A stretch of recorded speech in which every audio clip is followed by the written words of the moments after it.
presentation, we'll see the ultrasonography of the adrenal glands of small animals. So first, the normal adrenal glands are located craniomedially to the kidneys. So the left one is located ventral to the aorta. So we have here the example of the left adrenal, ventral to the aorta is here, and just cranial to the left renal artery. So that's the entrance here of the left renal artery, and caudal to the cranial mesenteric artery. So here we have celiac and celiac artery and cranial mesenteric artery. So really the adrenal gland is located in between this cranial mesenteric artery and the renal artery there. So those vascular landmarks are very important to look for them and determine their exact position. The right adrenal gland is located dorsolateral to the caudal vena cava. So here we have the caudal vena cava, and here we have the right adrenal. So this right adrenal has more a triangular shape, when the left adrenal has more a bilobate shape, and it can be quite elongated in some dogs. It's normal to see some mineralizations in adrenals of all cats, but not in dogs. So in dogs, if we see mineralization in an adrenal, it should be a sign of something of a pathology. Then what we will see with those adrenals, it's mostly two things. Either they can be decreased in size in case of Addison disease, but often then it will be not visible or very difficultly visible, and less than 3 millimeters in thickness.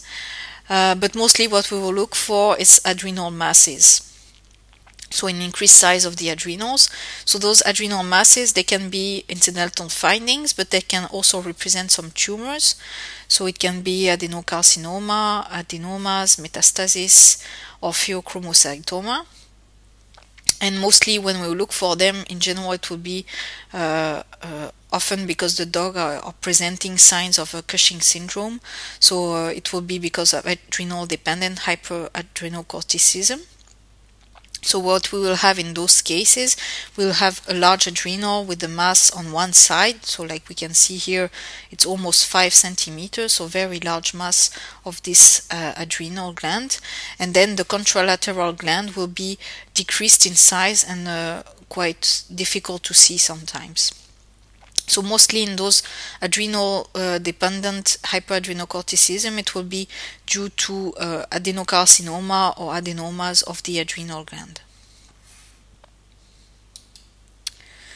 What we'll have to do when we find an adrenal mass, it's evaluate the invasion of the surrounding tissues. So it can be the surrounding vessels like the caudal vena cava or the renal vessels, but also the surrounding organs. So those adrenal mass, they can also invade the surrounding kidney, and that's of course important to determine before the surgery, because then of course it will be more difficult to remove if the mass is already invading the surrounding kidney or the surrounding vessels. Plus, if the mass is invading the vessels, it can also create some rupture of the vessel and secondary hemorrhage into the retroperitoneal space. So these invasions of the surrounding tissue and vessels can be difficult to assess with ultrasonography. So we have an example here where we have the caudal vena cava, and we see this mass infiltrating within the lumen of the caudal vena cava. So here we are sure that there are some signs of invasion. We can also put the Doppler within the caudal vena cava and see if there are some turbulence at this level. That could be also signs of invasion, or sometimes just compression, and that's where it's becoming difficult with ultrasound to assess. It's to make the differentiation between a true invasion and just a compression of the vessel. So in those cases, it's recommended to do a computed tomography to detect those invasion of the tumors before the surgery. We can have also pituitary-independent hyperadrenocorticism, so again Cushing's syndrome, but due to an adenoma of the pituitary gland. And what we will see on the ultrasonographic examination of the adrenal glands in this case, it will be a bilateral adrenal hypertrophy. So normally those adrenals, they should be less than 7 millimeter in normal dogs. If it becomes larger than 7 millimeter, it can be suspicious of adrenal hypertrophy, but also it will be the plump shape that will give us the clue that there is probably a pituitary-dependent hyperadrenocorticism. And often the fact that both adrenal gland will be affected.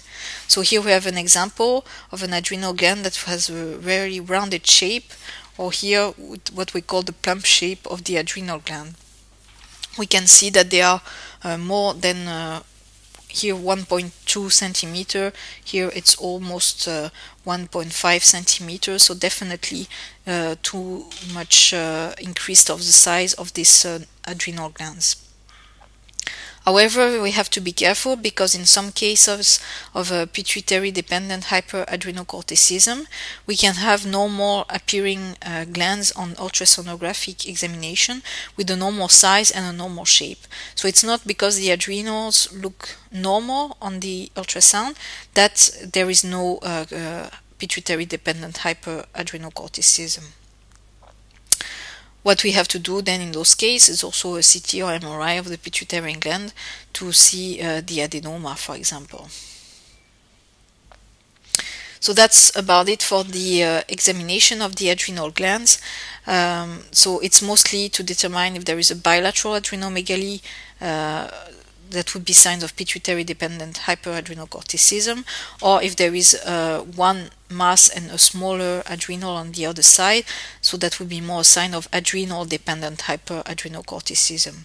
And then we have the case of the pheochromocytomas that can also be, that are neoplastic, and that can also be another problem of the adrenal gland, but it will appear just as a mass of the adrenal gland.